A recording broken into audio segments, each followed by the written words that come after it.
this is Jitan and welcome to TradersTV. Today's video we're going to be talking about Forex pips and points, why they're important to all Forex traders, how you calculate them and where you can find them. Let's begin. So what are Forex pips and points? Let's have a look. A Forex pip is a unit of measurement used to express price movements in an exchange rate. A pip stands for price in points.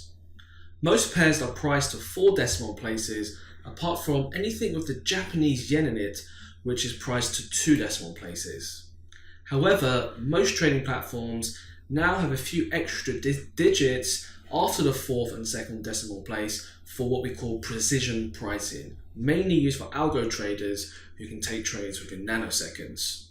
So let's have a look at some examples. So this is a chart of euro against the US dollar. And as you can see here, on the right hand side, it says that euro is currently trading at 1 spot 23.084. So if we look at that number 1 spot 23.084, we can actually see that this euro dollar currency pair is actually priced to 4 decimal places. And it's these 4 numbers which we are concerned about. If the market moved lower, okay, to 1 spot 23.054, then that market would have moved 3 pips lower, okay? And that 4th decimal place is what we call 1 pip. That's the 1 unit of measurement. So in this example, it's gone down 3 pips. Now, if you can look here on the far left-hand side on this quote window, you can actually see you have something called the ask price and you have something called the bid price. And the ask price is the price point that you can buy at right now. So if you wanted to go long on the euro dollar for whatever reason, that is the price you'll get filled at. Now it's gone to 1 spot 23.10, now back to 1 spot 23.09. Now if you were to sell it straight away, or if you want to get short on the euro against the US dollar, you can see the bid price is 1 spot 23.08. Now the difference between the buy price and the sell price is something called the spread, which you can see down here. And that's just a quick way to confirm what you're seeing with the exchange rate. Okay, you can see here the difference in spread is 1.9 pips, which is the difference between the 10 and 08 number, the 4th decimal place. Now if we take that to a Japanese yen pair, so let's just click on the first one that I see here. So this is a chart of British pound against the Japanese yen.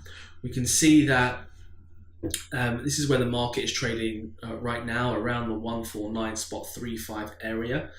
But also you can see here on the far left hand side, if we look at the ask price and the bid price, you can actually see there's a bit different pricing, because now you can see that there's not as many numbers after that decimal point. There's actually only 2 numbers after the decimal point.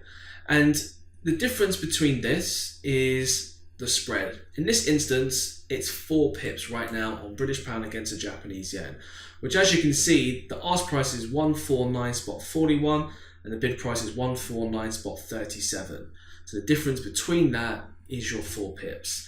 So that's just why traders look at pips, and you know why pips are quite important, because it can help you determine the difference in the bid price and your ask price, which is your spread, and that's your cost of trading, one of the costs of trading. But also, in essence, if you're looking to buy the market at 149 spot 41, okay, so let's just say, for example, this is 149, you buy the market here at 149 spot 41. Now let's say, the market, because you're buying it, as the market goes higher, you'll be making money. As the market moves lower, you'll be losing money. Okay, so when we're looking to buy the market, we're looking to collect as many pips as possible. And of course, when we're looking to sell the market, we're also looking to collect as many pips as possible, but we're looking to collect them to the downside. Of course, we know trading is about winning and losing, so it's important. You always protect your downside risk. Okay, that's one of the most important parts of trading, protecting the downside and protecting yourself from those inevitable losses which will come and which are part of the trading journey. So now you know a little bit more about Forex trading and what pips are and how you collect them and why they're important, you may be interested to learn a little bit more about Learn to Trade and who we are. If you are, then click on the link below. I'll see you next time.